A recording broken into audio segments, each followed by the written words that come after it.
জয় রাধে, জয় নিতাই চৈতন্য। আশা করি আপনারা সবাই খুব ভালো আছেন এবং আনন্দিত আছেন। আমরা ভগবানের কৃপায় শ্রীমদ্ ভগবদ্ গীতা কথামৃত কথা প্রসঙ্গে অগ্রসর হচ্ছিলাম।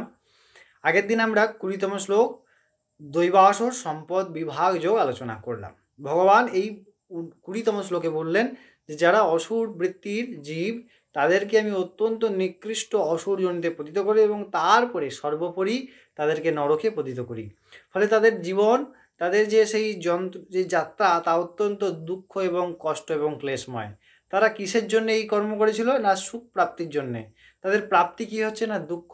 এই জগতে কেবলমাত্র দুঃখ পাওয়া যায়, কারণ দুঃখ হলো এই সংসার হলো দুঃখালয়। যেমন সোনা দোকানে সোনাই পাবেন, সেখানে আপনি সবজি বা চাল পাবেন না। চাল দোকানে চালই পাবেন, চাল মুড়ি পাবেন। সবজি দোকানে সবজিই পাবেন, সেখানে আপনি সোনা পাবেন না। তাই এই সংসারে কেবলমাত্র আমরা দুঃখই পাই, কিন্তু সুখের প্রলোভনে। যেমন কি হয় না, আমরা কোনো একটা বিষয়ের পরে ভাবি যে এটা পেলে আমি আনন্দিত হবে, তার জন্য আমাদের যে প্রকার প্রচেষ্টা, অর্থাৎ কারো ক্ষতি করে হোক, যে কোনো জীবকে কষ্ট দিয়ে হোক, তাতে কিন্তু আমাদের আনন্দ হয়।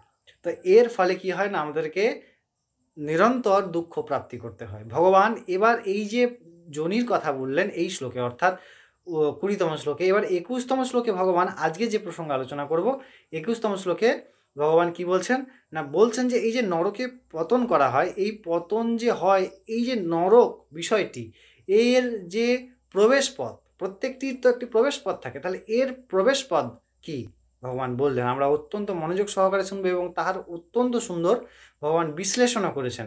আমরা সেই প্রসঙ্গে অগ্রসর হব।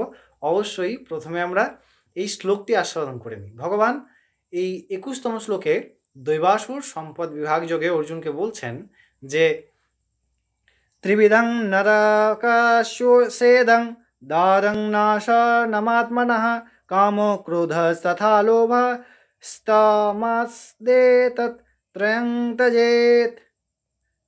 অর্থাৎ ত্যজেত, অর্থাৎ ভগবান বলছেন ত্রিবিধং নরক সেদং, অর্থাৎ ত্রিবিধং তিনটি দরজা নরকের।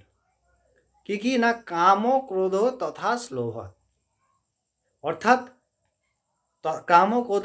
কাম ক্রোধ তথা লোভা, অর্থাৎ এই যে নরক পতিত হয় বা নরক যাত্রা হয়, এর তিনটে প্রধান দরজা।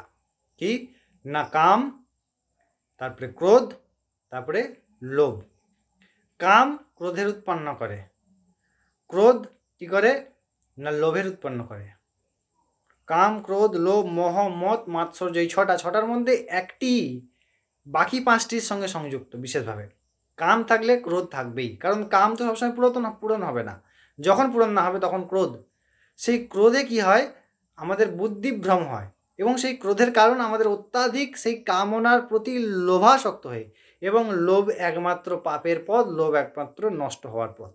যেই কারণে আমরা দেখি লোভের জন্যেই বড় বড় ব্যক্তি যারা অনেক উচ্চ পদে অভিষিক্ত হয়েছেন বা অভিষিক্ত আছেন, বা কোনো সময় আমরা ইতিহাসেও তাই পড়েছি, আমরা বর্তমানেও দেখি বা সামাজিকভাবে বিভিন্ন জায়গায় দেখি যে সামান্যটুকু লোভের জন্যে তিনি ভালো মর্যাদা থাকা সত্ত্বেও সামান্য কিছু চুরি বা ইত্যাদির জন্যে তিনি বদনামযুক্ত হন, তিনি সেই পদ থেকে বহিষ্কৃত হন ইত্যাদি ইত্যাদি। তো এটা কিসের জন্য? না সামান্যটুকু লোভের জন্য।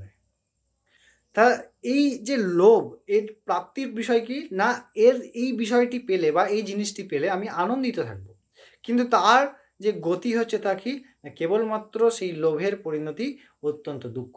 এবং ভগবান এ তো গেল জগতের আইন, এবার ভাগবতিক আইনে কি বলছেন, এই লোভের দ্বারা আমাদের পরম দুর্গতি হয়। কাম ক্রোধ এবং লোভ আমাদেরকে শাস্ত্র নিষিদ্ধযুক্ত কর্ম করতে বাধ্য করে এবং তার ফলে পাপ হয়, এবং পাপের ফলে কি হয়, আমাদের নরক গতি হয় বা নরক প্রাপ্তি হয়। তো ভগবান এই জন্যে বারবার করে ত্রিবিধ নরক সেদাং বলছেন, এই তিনটি দরজা।